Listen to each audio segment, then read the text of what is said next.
പ്രിയമുള്ളവരെ, 2-3 ദിവസമായി CPM-ൻ്റെ polit bureau അംഗം വിജയരാഘവൻ നടത്തിയ ഒരു പ്രസ്താവനയുമായി ബന്ധപ്പെട്ട് വലിയ വിവാദങ്ങളും ചർച്ചകളും നമ്മുടെ നാട്ടിൽ നടന്നുകൊണ്ടിരിക്കുകയാണ്.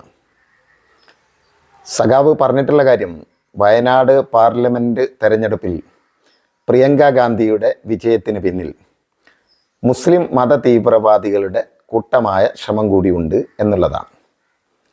അപ്പോൾ അതിനെ മുസ്ലിങ്ങളെ ഒന്നായി കടന്നാക്രമിച്ചു എന്നുള്ള രൂപത്തിലാണ് ജമാഅത്തെ ഇസ്ലാമിയും SDPI-യും അടക്കമുള്ള മുസ്ലിം വർഗീയവാദികളും UDF-ൻ്റെ കൂടെയുള്ള മുസ്ലിം ലീഗും നാട്ടിലാകെ പ്രചരിപ്പിച്ചുകൊണ്ടിരിക്കുന്നത്.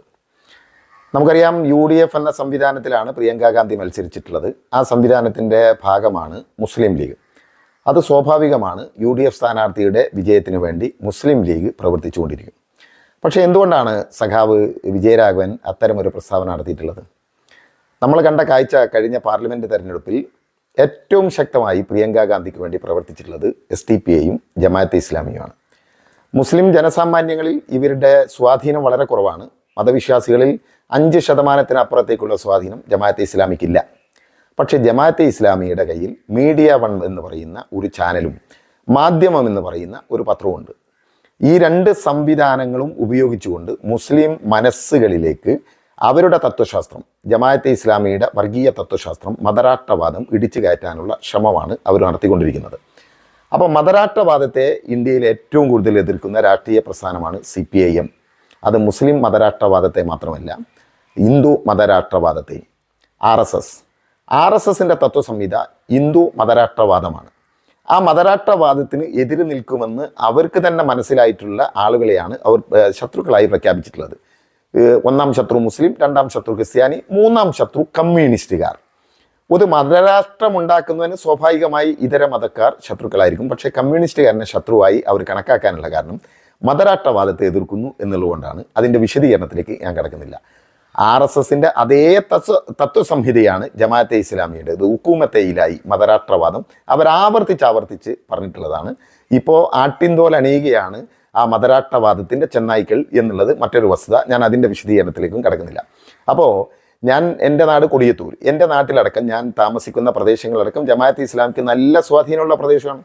അവർ കുടുംബയോഗം വിളിച്ച് അവർ മതപഠന ക്ലാസ് പോലെ തന്നെ പ്രിയങ്ക ഗാന്ധിക്ക് വോട്ട് പിടിക്കുന്ന കാഴ്ച ഞാൻ കണ്ടിട്ടുള്ളതാണ്. ഇതിലേറ്റവും വിരോധാഭാസകരമായ ഒരു കാര്യം, ആരാണ് പ്രിയങ്ക ഗാന്ധി? ഇന്ത്യൻ മതേതരത്വത്തിൻ്റെ വലിയ ഒരു പ്രതീകത്തെ തച്ച് തകർത്തതാണ് RSS-കാർ 1992 ഡിസംബർ 6 ബാബരി മസ്ജിദ്. ആ ബാബരി മസ്ജിദ് എന്ന് പറയുന്ന പള്ളിയെ സംബന്ധിച്ചിടത്തോളം മുസ്ലിങ്ങൾക്ക് പ്രത്യേക പ്രാധാന്യമൊന്നുമില്ല. കാരണം ലോകത്ത് 2 പള്ളികൾക്കേ മുസ്ലിം മതവിശ്വാസികൾക്ക് പ്രാമുഖ്യമുള്ളൂ. ഒന്ന് മക്കയിലെ കഅബയും, രണ്ടാമത്തത് മദീനയിലെ പ്രവാചകൻ അന്ത്യവിശ്രമം കൊള്ളുന്ന മദീന പള്ളിയും. ഈ 2 പള്ളിയാണ് മുസ്ലിങ്ങൾക്ക് മതപരമായി പ്രാധാന്യമുള്ള 2 ഇടങ്ങൾ. മറ്റെല്ലാ ഇടങ്ങളും നമസ്കരിക്കാനുള്ള ഇടങ്ങൾ മാത്രമാണ്. പക്ഷേ നൂറ്റാണ്ടുകളുടെ പഴക്കമുള്ള ബാബരി മസ്ജിദ്, ആ ബാബരി മസ്ജിദ് തകർക്കാൻ RSS വർഷങ്ങളായി, പതിറ്റാണ്ടുകളായി നടത്തിയിട്ടുള്ള ശ്രമം, ആ ശ്രമത്തിൻ്റെ പരിസമാപ്തി കുറിച്ചത് 92 ഡിസംബർ 6 അതിനെല്ലാമുള്ള ഒത്താശ ചെയ്തു കൊടുത്തത് ഒന്ന് രാജീവ് ഗാന്ധിയുടെ കാലത്താണ്. നമുക്കറിയാം, ബാബരി മസ്ജിദിനകത്ത് ശിലാന്യാസം നടത്താനും പൂജയ്ക്ക് വേണ്ടി വാതിൽ തുറന്നു കൊടുത്തതും രാജീവ് ഗാന്ധിയാണ്. ഇത് ഞങ്ങൾ ചെയ്ത വലിയ നേട്ടമാണ് എന്ന് ദിഗ്വിജയ് സംഘ് അടക്കമുള്ള കോൺഗ്രസ് നേതാക്കൾ ആവർത്തിച്ച് പറയുന്നുണ്ട്. അതുകൊണ്ട് അതാണ് ആരോപണമല്ല. അതുപോലെ തന്നെ 92 ഡിസംബർ 6 ബാബരി മസ്ജിദ് തകർക്കുമ്പോൾ ലോകത്തിലെ 3ാമത്തെ സൈനിക ശക്തിയായ ഇന്ത്യയുടെ പട്ടാളക്കാരെ ബാരക്കുകളിൽ അടക്കി നിർത്തി RSS-ന് ആ പള്ളി തകർക്കാനുള്ള സംവിധാനം ചെയ്തു കൊടുത്തത് നരസിംഹറാവു ആണ്, കോൺഗ്രസ് ആണ്. ഇതും നമ്മുടെ ആരോപണമല്ല. കോൺഗ്രസ്സുകാർ തന്നെ അഭിമാനപൂർവ്വം കഴിഞ്ഞ തെരഞ്ഞെടുപ്പിൽ പറഞ്ഞു, രാമക്ഷേത്രം ഉണ്ടാക്കുന്നതിൽ നിർണായകമായ പങ്ക് വഹിക്കാൻ ഞങ്ങൾക്ക് സാധിച്ചിട്ടുണ്ട്. അപ്പോൾ ബാബരി മസ്ജിദ് തകർത്തെടുത്ത് RSS രാമക്ഷേത്രം സ്ഥാപിക്കുമ്പോൾ ഹിന്ദുമത വിശ്വാസികളല്ല, RSS. ഞാൻ അങ്ങനെ തന്നെ അടിവരയിട്ട് പറയാനുള്ള കാരണം, അയോധ്യയിൽ കഴിഞ്ഞ പാർലമെന്റ് തെരഞ്ഞെടുപ്പിൽ 94% ഹിന്ദുമത വിശ്വാസികളുള്ളിടത്ത് രാമക്ഷേത്രം സ്ഥാപിച്ച RSS-ന്റെ രാഷ്ട്രീയ മുഖമായ BJP-യെ അവർ 65,000 വോട്ടിന് പരാജയപ്പെടുത്തിയാണ്. തൊട്ടടുത്ത മണ്ഡലത്തിൽ രാമക്ഷേത്ര നിർമ്മാണ കമ്മിറ്റിയുടെ ചെയർമാന്റെ മകനായ RSS-കാരനെ 1,48,000 വോട്ടിന് തോൽപ്പിച്ച മണ്ഡലത്തിൽ ഹിന്ദുമത വിശ്വാസികളുടെ ജനസംഖ്യ 96%. അപ്പോൾ യഥാർത്ഥ ഹിന്ദുമത വിശ്വാസികളല്ല ഈ രാമക്ഷേത്രത്തിനും പിറകിലുള്ളത്, അത് RSS ആണ്. RSS ബാബരി മസ്ജിദ് തകർത്തപ്പോൾ ആ തകർത്തിടത്ത് RSSന്റെ നേതാവും ഇന്ത്യയുടെ പ്രധാനമന്ത്രിയുമായ നരേന്ദ്രമോദി തറക്കല്ലിടുമ്പോൾ ആ തറക്കല്ലിടൽ ചടങ്ങിന് എന്നെ ക്ഷണിച്ചില്ല എന്ന് പറഞ്ഞ് സങ്കടപ്പെട്ട് വിതുമ്പിയ പെൺകുട്ടിയുടെ പേരാണ് പ്രിയങ്ക ഗാന്ധി. അതിന് പരിഹാരമായി 3 വെള്ളി ഇഷ്ടിക കൊടുത്തയച്ച ആളും കൂടിയാണ് പ്രിയങ്ക ഗാന്ധി. മാത്രമല്ല, എൻ്റെ അച്ഛൻ രാജീവ് ഗാന്ധിയുടെ സ്വപ്നമാണ് രാമക്ഷേത്രം എന്ന് പരസ്യമായി പ്രഖ്യാപിക്കുകയും കൂടി ചെയ്ത ആളാണ് പ്രിയങ്ക ഗാന്ധി. ആ പ്രിയങ്ക ഗാന്ധിക്കാണ് മുസ്ലിം മത തീവ്രവാദികളായ ജമാഅത്തെ ഇസ്ലാമിയും SDPIയും വോട്ട് പിടിച്ചത്. ഒപ്പം മുസ്ലിം ലീഗിന്റെ ബഹുമാന്യനായ പ്രസിഡന്റ് പാണക്കാട് സാദിഖ് അലി തങ്ങൾ പറഞ്ഞത് ഈ കേരളത്തിലെ മുഴുവൻ മുസ്ലിങ്ങളും കേട്ടതാണ്, എല്ലാ ആളുകളും കേട്ടതാണ്. എന്താണ്? ബാബരി മസ്ജിദ് തകർത്തെടുത്ത് ഉണ്ടാക്കിയ രാമക്ഷേത്രം മതേതരത്വത്തിന്റെ പ്രതീകമാണ് എന്ന് പറയാൻ മുസ്ലിം ലീഗിന്റെ സംസ്ഥാന പ്രസിഡന്റ് തയ്യാറായി. അതിനെക്കുറിച്ച് മുസ്ലിം സംഘടനകൾക്ക് വിമർശനമൊന്നുമില്ല. ഇയാൾ RSS അനുകൂലിയാണ് പാണക്കാട് സാദിഖ് അലി തങ്ങൾ. പാണക്കാട് സാദിഖ് അലി തങ്ങളുടെ രാഷ്ട്രീയ പ്രസ്ഥാനമായ മുസ്ലിം ലീഗ് RSSന് അനുകൂലമാണ് എന്ന് പറയാൻ ഈ നാട്ടിലെ മുസ്ലിം മത തീവ്രവാദികളും മുസ്ലിങ്ങളുടെ പേരിൽ വികാരം കൊള്ളുന്നവരും ഒന്നും രംഗത്ത് വരുന്നില്ല. RSSുമായി നേരിട്ട് രാഷ്ട്രീയ ചർച്ച നടത്തിക്കൊണ്ടിരിക്കുന്നവരാണ് ജമാഅത്തെ ഇസ്ലാമിക്കാർ. ഞങ്ങൾ ചർച്ച നടത്തിയെന്നും ആ ചർച്ച ഇനിയും തുടരുമെന്നും പരസ്യമായി പ്രഖ്യാപിച്ചവരാണ് ജമാഅത്തെ ഇസ്ലാമിക്കാർ. എന്നാൽ ഈ ജമാഅത്തെ ഇസ്ലാമിക്കാർ RSSന് അനുകൂലമായി പ്രവർത്തിക്കുന്നവരാണ് എന്ന് പറയാൻ എന്തേ ഈ നാട്ടിലെ മുസ്ലിം തീവ്രവാദികൾക്കും അല്ലെങ്കിൽ ഈ ആശയത്തെ പിന്തുണക്കുന്ന ഇതിന്റെ പേരിൽ ഇപ്പോൾ ഈ പ്രശ്നത്തിന്റെ പേരിൽ കമ്മ്യൂണിസ്റ്റ് പാർട്ടി ആക്രമിക്കുന്ന ആളുകൾക്കും എന്തുകൊണ്ട് സാധിക്കുന്നില്ല? അവർ നേരെ വരികയാണ് വിജയരാഘവന്റെ നേരെ. ഞാൻ എൻ്റെ വിഷയം പരത്തിക്കൊണ്ടുപോകുന്നില്ല, ഒറ്റ കാര്യം പറയാം. ആരാണ് വിജയരാഘവൻ എന്ന് ഇവർക്കറിയാവോ? വിജയരാഘവനും ഒരിക്കൽ ഇന്ത്യൻ പാർലമെന്റിൽ അംഗമായിരുന്നു, രാജ്യസഭാംഗം. 98 മുതൽ എൻ്റെ ഓർമ്മയിൽ 2004 വരെയാണ് എന്നാണ് എൻ്റെ ഒരു ധാരണ. ഏതായാലും രാജ്യസഭാംഗമായിരുന്നു. അന്ന് അദ്ദേഹം കൊണ്ടുവന്ന ഒരു വലിയ വിപ്ലവകരമായ ഒരു കാര്യമുണ്ട്. 1947 ആഗസ്റ്റ് 15 ഇന്ത്യ പൊടുന്നനെ അങ്ങ് വിഭജിക്കുകയാണ് ചെയ്തത്. 15 14 വിഭജിച്ച് ഇന്ത്യ സ്വതന്ത്രമാകുമ്പോൾ 2 രാജ്യങ്ങളുണ്ടായി. ഒന്ന് ഇന്ത്യയും പാകിസ്ഥാനും. പെട്ടെന്നാണ് അതിർത്തികൾ ഉണ്ടായിട്ടുള്ളത്. ആ അതിർത്തിക്ക് അപ്പുറത്ത് പെട്ടുപോയ ഒരുപാട് മനുഷ്യർ ഇന്ത്യയിലുള്ളവരുണ്ട്. അതിൽ കേരളത്തിലുള്ളവർ ഒരുപാട് പേരുണ്ട്. വിശിഷ്യ മലബാറിലുള്ള ഒരുപാട് മുസ്ലിങ്ങൾ. അവർ കച്ചവടത്തിനും മറ്റിനും പെഷാവാറിലും ലാഹോറിലും അങ്ങനെയൊക്കെ പോയി അവിടെ താമസിക്കുന്ന ഒരുപാട് മനുഷ്യർ അവരെ പെട്ടുപോയി. പക്ഷെ അവരുടെ വേരുകൾ മുഴുവൻ കിടക്കുന്നത് മലബാറിലാണ്, ഈ കേരളത്തിലാണ്. ഇന്ത്യയിലുണ്ട്. ഞാൻ മലബാറിന്റെ കാര്യം കേരളത്തിന്റെ കാര്യമാണ് പറയുന്നത്. അവരുടെ ബാപ്പയും ഉമ്മയും, അവർക്ക് ജന്മം കൊടുത്ത ഉമ്മമാർ ഇവിടെയാണുള്ളത്, അവരുടെ ഭാര്യ ഇവിടെയാണുള്ളത്, അവരുടെ മക്കൾ ഇവിടെയാണുള്ളത്, അവരുടെ പ്രിയപ്പെട്ടവരെല്ലാവരും ഇവിടെയാണുള്ളത്, അവരുടെ മണ്ണ് ഇവിടെയാണുള്ളത്. ആ മണ്ണിൽ നിന്ന് പെട്ടെന്നൊരു നിമിഷത്തിൽ ഈ വിഭജനത്തിൽ അവർ ഒറ്റപ്പെട്ടുപോയി. പിന്നീട് അവർ കേരളത്തിലേക്ക് വന്നപ്പോൾ, ഇന്ത്യയിലേക്ക് വന്നപ്പോൾ ഇവരെ പാകിസ്ഥാൻ പൗരന്മാർ എന്ന് വിളിച്ച് നാട് കടത്തുന്ന ഒരു സ്ഥിരം ഏർപ്പാട് നമ്മുടെ നാട്ടിലുണ്ടായിരുന്നു. ഖബറിലേക്ക് കൊണ്ടുപോകുന്നത് പോലെയാണ് പല മനുഷ്യരെയും യാത്രയാക്കാൻ ബന്ധുക്കൾ കൊണ്ടുപോയത്. കാരണം പാകിസ്ഥാനിലേക്ക് പോയാൽ ഒരിക്കലും പിന്നെ അവർക്ക് ഇന്ത്യയിലേക്ക് തിരിച്ചു വരാൻ കഴിയില്ല. വേദനാജനകമായ ഒരു കാഴ്ച, അവർക്ക് യാത്രയാക്കുന്ന വേദനാജനകമായ കാഴ്ച മലബാറിലെ ഒരുപാട് കുടുംബങ്ങൾ അനുഭവിച്ചതാണ്. എന്നാൽ നാട് കടത്താൻ പിടിച്ചുകൊണ്ടുപോകുന്ന ഇന്ത്യയുടെ പട്ടാളക്കാരും പോലീസുകാരും എന്ത് ചെയ്യും? അവർക്കത് കൊണ്ടുപോയേ പറ്റും. അങ്ങനെ കൊണ്ടുപോയി ഇന്ത്യയുടെ അതിർത്തിയിൽ വെച്ച് പാകിസ്ഥാനിലേക്ക് വിടുമ്പോൾ അവർക്ക് പാകിസ്ഥാന്റെ പാസ്പോർട്ടും കാര്യങ്ങളും ഒന്നുമില്ല ഈ വിടുന്നവർക്ക്. അപ്പൊ എന്ത് ചെയ്യപ്പെടും? വിടപ്പെടുന്നവർക്ക്, ഈ നിരപരാധികൾക്ക് അവരെ ഒന്നുകിൽ പാകിസ്ഥാൻ പട്ടാളക്കാർ, അതിർത്തിയിലെ പട്ടാളക്കാർ വെടിവെച്ചു കൊല്ലും, അല്ലെങ്കിൽ പിടിച്ച് നേരെ കൽത്തുറുങ്കിലടക്കും. വല്ലാത്തൊരവസ്ഥയിലായിരുന്നു. എന്ത് വന്നാലും മരണം സംഭവിക്കുന്ന ഇത്രയും വലിയൊരു ഗതികേട്. ഇവിടെ എന്തൊക്കെ മുസ്ലിം ലീഗ് എന്ന പാർട്ടി എന്ത് നിലപാടെടുത്തു? ഏറിയ മുസ്ലിം സംഘടനകൾ ഉണ്ടായിരുന്നല്ലോ ഇതിനെക്കുറിച്ച് മുറവിളി കൂട്ടിയല്ലാതെ. ഇതിനെതിരെ ശക്തമായി പാർലമെന്റിൽ നിരന്തരമായി പോരാടി അവർക്ക് വേണ്ടി ഒരു ആനുകൂല്യം, അവരെ ഇവിടെ തന്നെ താമസിപ്പിക്കാൻ കഴിയുന്ന ഒരു നിയമം കൊണ്ടുവരാൻ ഏറ്റവും കൂടുതൽ പ്രവർത്തിച്ച മനുഷ്യന്റെ പേര് വിജയരാഘവൻ എന്നാണ്. അന്ന് ഈ വിജയരാഘവൻ എന്ന സഖാവിനെതിരെ RSSകാർ ഉറഞ്ഞു തുള്ളുകയായിരുന്നു ഈ നാട്ടിൽ. പാകിസ്ഥാനി ചാരന്മാരെ ഇന്ത്യയിൽ പോറ്റി വളർത്താൻ, കേരളത്തിൽ പോറ്റി വളർത്താൻ, അവർക്ക് സൗകര്യം ചെയ്തു കൊടുക്കാൻ ശ്രമിക്കുന്ന മുസ്ലിം വർഗീയവാദികളുടെ കൂടെ നിൽക്കുന്നവനാണ് വിജയരാഘവൻ. അതിന് അവർ മറ്റൊരു കാരണം കൂടി പറഞ്ഞു. എന്താ കാരണം? ഈ വിജയരാഘവൻ കോളേജിൽ പഠിച്ചിട്ടുള്ളത് ഇസ്ലാമിക് ഹിസ്റ്ററി പഠിച്ച് റാങ്കോടെ പാസ്സായതാണ്. അയാൾക്ക് ഇസ്ലാമിക ചരിത്രമേ അറിയുള്ളൂ, അയാൾക്ക് ഇന്ത്യയുടെ ചരിത്രം അറിയില്ല. ഇന്ത്യയെ ഒറ്റുകൊടുക്കുന്നവരാണ് പാകിസ്ഥാനികൾ. അതുകൊണ്ട് ഈ മുസ്ലിങ്ങൾ, അതായത് RSSന്റെ മുഖ്യ ശത്രുവായ മുസ്ലിങ്ങൾ ഇന്ത്യയെ ഒറ്റുകൊടുക്കുന്നവരാണ്. അവർ ഈ രാജ്യത്ത് ജീവിക്കേണ്ടവരല്ല, അവർ 2ാം പൗരന്മാരാണ് എന്ന് പറയുന്ന RSSനെ സംബന്ധിച്ചിടത്തോളം ഇത്തരമൊരവസ്ഥയിലുള്ള ഈ പാകിസ്ഥാൻ പൗരന്മാരുടെ പേരിൽ ഈ നാട്ടിലെല്ലാവരുമുള്ള പ്രിയപ്പെട്ടവരും വേരും ഉമ്മയും അമ്മയും എല്ലാവരുമുള്ള ഈ നാട്ടിലെ പൗരന്മാർക്ക് വേണ്ടി പോരാടിയ വിജയരാഘവനെതിരെ RSS ഇങ്ങനെ പറയുന്നത് സ്വാഭാവികം. ആ വിജയരാഘവനെയാണ് ഇപ്പോ മുസ്ലിം വിരോധി എന്ന് ചാപ്പ കുത്തുന്നതിന് വേണ്ടി SDPIയും ജമാഅത്തെ ഇസ്ലാമിയും ശ്രമിക്കുന്നത്. ഞാൻ നേരത്തെ പറഞ്ഞതുപോലെ മീഡിയ വൺ എന്ന ചാനലും മാധ്യമം എന്ന പത്രമുണ്ട്. ഒരു ദിവസം 30-40 വാർത്തകൾ ഇങ്ങനെ റീലായിട്ട് വരികയാണ് മീഡിയ വൺ. അത് ഈ ആളുകളുടെ മനസ്സിലേക്ക് ഇടിച്ചു കയറ്റിയാണ്. കേരളത്തിലെ സകല ചാനലുകളും കമ്മ്യൂണിസ്റ്റ് വിരോധികളായതുകൊണ്ട് അതിന്റെ കൂടെ നിൽക്കുകയാണ്. എന്നിട്ട് വിജയരാഘവനെ മുസ്ലിം വിരുദ്ധന് എന്ന് ചാപ്പ കുത്തുക. RSSനെതിരെ ഇതേ നിമിഷത്തിൽ ഇതേ യോഗത്തിൽ തൊട്ടടുത്ത വരിയിൽ വിജയരാഘവൻ പ്രസംഗിച്ച വരികൾ ഒറ്റ മാധ്യമങ്ങളും മീഡിയ വണ്ണും കൊടുക്കുന്നില്ല. RSSനെതിരെ ശക്തമായ ഭാഷയിൽ പ്രതികരിക്കുന്ന വിജയരാഘവൻ. ഇപ്പോഴത്തെ പ്രശ്നം എന്താ? ഇപ്പൊ നമ്മുടെ നാട് ആ ദേശീയ സ്വാതന്ത്ര്യ സമര മൂല്യങ്ങളുടെ അടിത്തറയിലുള്ള ഭരണ നേതൃത്വമുള്ളൊരു നാടല്ല. ഇന്ത്യ BJP മൂന്നാമതും അധികാരത്തിൽ വന്നിട്ടില്ല, ചില പരിക്കുകളോട് കൂടിയാണെങ്കിലും മൂന്നാമതും അധികാരത്തിൽ വന്നിട്ടുള്ള ഒരു രാജ്യമാണ്. BJP എന്ന് പറഞ്ഞാലോ RSS പിന്നിൽ നിന്ന് നിയന്ത്രിക്കുന്ന ഒരു പാർട്ടിയാണ്. ഇപ്പൊ നിങ്ങൾ ശ്രദ്ധിച്ചിട്ടുണ്ടാവും, ഈ ലോക്സഭാ തെരഞ്ഞെടുപ്പ് കഴിഞ്ഞ ഉടനെ RSSന്റെ കേന്ദ്ര നേതൃത്വം ഒരു യോഗം വിളിച്ചു ചേർത്തു. ആ യോഗം അവർ വിളിച്ചു ചേർത്തത് ലോക്സഭാ തെരഞ്ഞെടുപ്പിന് ശേഷമുള്ള അവരുടെ ആദ്യത്തെ യോഗം അവർ വിളിച്ചു ചേർത്തത് കേരളത്തിലായിരുന്നു, പാലക്കാട്ട്. ആ യോഗത്തിലേക്ക് 34 RSS സംഘടനകളെയാണ് അവർ വിളിച്ചത്. ആ 34 RSS സംഘടനകളിലെ ഒരു സംഘടന മാത്രമാണ് BJP. അതാണ് നമ്മൾ മനസ്സിലാക്കേണ്ടത്. 34 സംഘടനയെ RSS വിളിച്ചിട്ടുണ്ട്. അവിടെ സർസംഘചാലകിന്റെ മുന്നിൽ ഈ 34-ൽ ഒന്ന് മാത്രമാണ് രാജ്യം ഭരിക്കുന്ന രാഷ്ട്രീയ പാർട്ടിയായ BJP. ബാക്കി ഈ RSS എന്ന് പറയുന്ന നിഗൂഢ സ്വഭാവമുള്ള ഒരു പ്രസ്ഥാനത്തിന്റെ പലതരം മുഖങ്ങളുടെ പ്രതിനിധികളാണ്. അവരൊക്കെ എങ്ങനെ പ്രവർത്തിച്ചാൽ ഒരാവശ്യത്തിന് ഒരു സംഘടന ഉണ്ടാക്കുക. ഇപ്പൊ ബാബരി മസ്ജിദ് ഒന്ന് പൊളിക്കണം എന്ന് തീരുമാനിച്ചാൽ അതിനൊരു സംഘടന ഉണ്ടാക്കും. ഹനുമാൻ സേനാന്നോ മറ്റെന്തെങ്കിലും സേനാന്നോ അതിനങ്ങ് പേരിടും. അങ്ങനെയാണ് ഓരോ ആവശ്യത്തിനും ഓരോ സംഘടന ഉണ്ടാക്കും. പിന്നെ ആ സംഘടന അവിടെ നിൽക്കും. അങ്ങനെ പല പല സംഘടന ഉണ്ടാക്കും. അതിൽപ്പെട്ട ഒന്നാണ് അവരുടെ രാഷ്ട്രീയ മുഖമാണ് BJP. അപ്പൊ RSS പിന്നിൽ നിന്ന് നിയന്ത്രിക്കുന്ന ഒരു രാഷ്ട്രീയ പാർട്ടിയാണ്.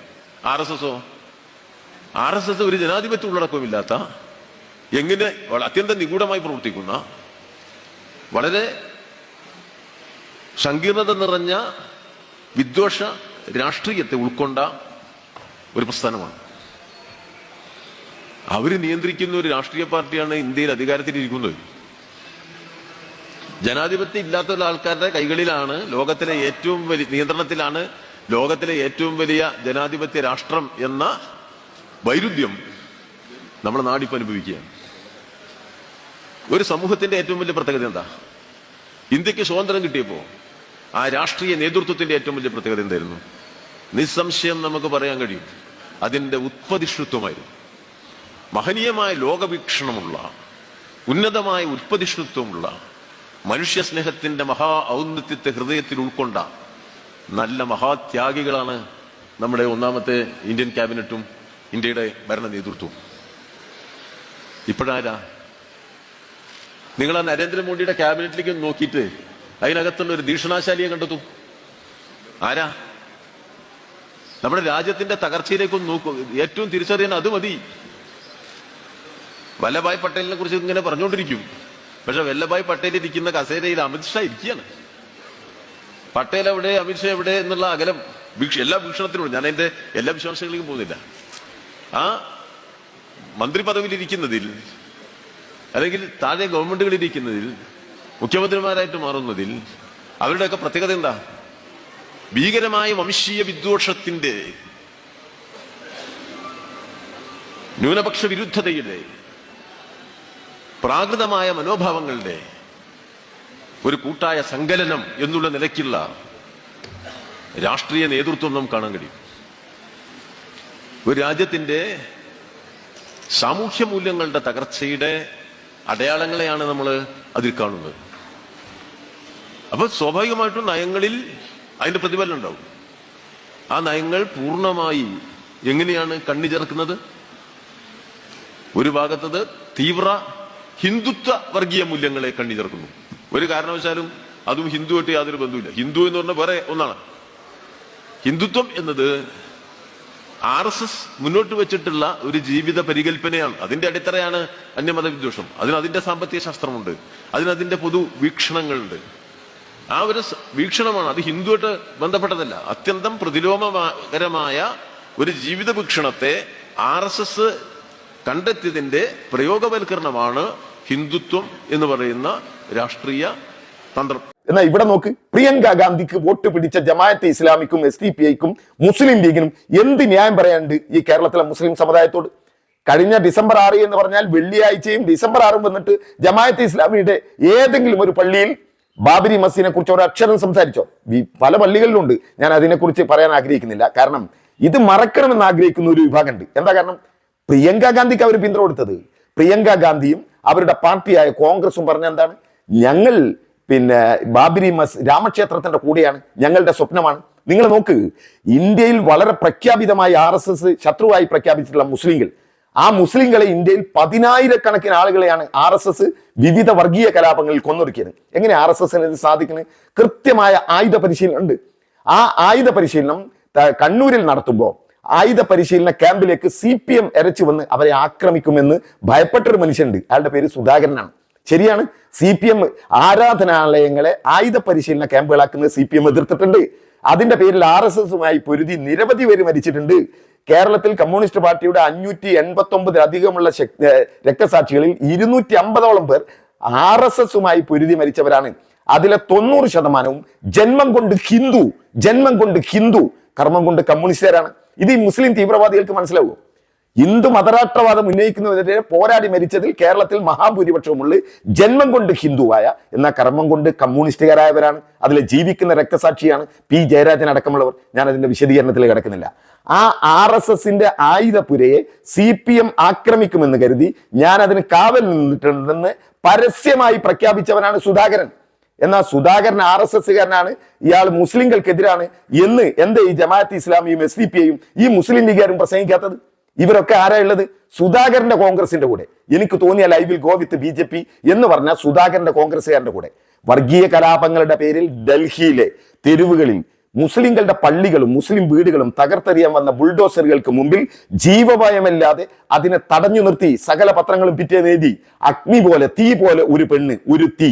അതാരാണ്? ബൃന്ദ കാരാട്ട്, CPMന്റെ പോളിറ്റ് ബ്യൂറോ അംഗം. അതേ പോളിറ്റ് ബ്യൂറോയിൽ ഒരുമിച്ചിരിക്കുന്ന RSSനെതിരെ നിരന്തരമായി പോരാട്ടം നടത്തുന്ന വിജയരാഘവന്റെ വാക്കുകൾക്കുള്ളിൽ നിന്ന് ചിലത് വലിച്ചെടുത്ത് ഇവിടെ പുറത്ത് വിട്ട അയാൾ മുസ്ലിം വിരോധിയാണ് എന്ന് പറയുമ്പോൾ ജമാഅത്തെ ഇസ്ലാമിക് അജണ്ടയുണ്ട്. സംശയിക്കണം. RSSുമായി ചർച്ച നടത്തുന്നവരാണ്, നിരന്തരമായി ഇനിയും ചർച്ച നടത്തും എന്ന് പറഞ്ഞവരാണ് ജമാഅത്തെ ഇസ്ലാമി, SDPI. നമുക്ക് വളരെ കൃത്യമായി മനസ്സിലാവുന്ന ഒരു കാര്യമുണ്ട്. CPMനെ സംബന്ധിച്ചിടത്തോളം അഭിമാനകരമായ ഒരു കാര്യം, ഈ കേരളത്തിലെ വർഗീയവാദികൾ എന്ന് പറയുന്നത് ഒന്ന് RSS ഹിന്ദു രാഷ്ട്രം വേണമെന്ന് പറയുന്നവർ, ജമാഅത്തെ ഇസ്ലാമി മുസ്ലിം രാഷ്ട്രം ഉണ്ടാക്കണമെന്ന് പറയുന്നവർ, SDPI മുസ്ലിം തീവ്രവാദികൾ, കാസ ക്രിസ്ത്യൻ തീവ്രവാദികൾ. ഈ 4 കൂട്ടരോട് നിങ്ങൾ ചോദിച്ചു നോക്ക്, നിങ്ങളുടെ മുഖ്യ ശത്രു ആരാണെന്ന്. ഒരു നിമിഷം പോലും സംശയിക്കാതെ ഒറ്റ വാക്കിൽ ഉത്തരം, ഞങ്ങളുടെ മുഖ്യ ശത്രു CPM ആണ്. അതുകൊണ്ട് ഞങ്ങളെ സംബന്ധിച്ചിടത്തോളം ഞങ്ങൾ നേരായ വഴിയിലാണ് എന്ന നല്ല അഭിമാനം ഞങ്ങൾക്കുണ്ട്. കാരണം ഈ വർഗീയവാദികളുടെ മുഖ്യ ശത്രു ഞങ്ങളാണ്. അപ്പൊ ഞങ്ങൾ വർഗീയതയ്ക്കെതിരെയാണ്. അതുകൊണ്ട് വിജയരാഘവനെ അങ്ങ് വർഗീയവൽക്കരിച്ച് കളയാം എന്ന് കരുതണ്ട. അദ്ദേഹത്തിന്റെ വാക്കുകൾ വളച്ചൊടിച്ച് പ്രസ്താവിക്കേണ്ട. വളരെ കൃത്യമാണ്, പ്രിയങ്ക ഗാന്ധിക്ക് വേണ്ടി വോട്ട് പിടിച്ചത് മുസ്ലിം മത വർഗീയ തീവ്രവാദികളാണ്. അവർ തന്നെയാണ് പാലക്കാട് കോൺഗ്രസ് ജയിച്ച പാളാത പ്രകടനം നടത്തി CPMന്റെ ആഫീസിന് മുമ്പിൽ വന്ന് പ്രകോപനകരമായ മുദ്രാവാക്യം വിളിച്ചതും ഇതേ SDPI ആണ്. അതുകൊണ്ട് SDPIയും ജമാഅത്തെ ഇസ്ലാമിയും പ്രിയങ്ക ഗാന്ധിക്ക് വോട്ട് പിടിച്ചതിനെ കുറിച്ച് ഞങ്ങൾ പറയും. അത് മതവർഗീയവാദികൾ പ്രിയങ്ക ഗാന്ധിക്ക് വേണ്ടി വോട്ട് പിടിച്ചിട്ടുണ്ട് എന്ന് വളരെ വ്യക്തമായി പറയും. മാത്രമല്ല, ബാബരി മസ്ജിദ് തകർത്തെടുത്ത് ഉണ്ടാക്കിയ രാമക്ഷേത്രം ഇന്ത്യൻ മതേതരത്വത്തിന്റെ പ്രതീകമാണ് എന്ന് പരസ്യമായി പ്രസംഗിച്ച പാണക്കാട് സാദിഖ് അലി തങ്ങൾ, അദ്ദേഹം RSS ഉണ്ടാക്കിയ പള്ളിക്ക് അനുകൂലമായി സംസാരിച്ച ആളാണ്. അതുകൊണ്ട് അദ്ദേഹത്തിന്റെയും ആ പ്രസ്താവന അതിനനുകൂലമാണ്. അതുകൊണ്ട് ഈ CPMനെ തോൽപ്പിക്കാൻ ഈ പ്രിയങ്ക ഗാന്ധിക്ക് പിന്നിൽ അണിനിരന്നവരിൽ മുസ്ലിം മത തീവ്രവാദികൾ ഉണ്ട് എന്ന് 1000 വട്ടം ആവർത്തിച്ച് ഞങ്ങൾ പറയും. അതിന്റെ പേരിൽ നിങ്ങൾ വിജയരാഘവനെ ക്രൂശിക്കാൻ നിൽക്കേണ്ട.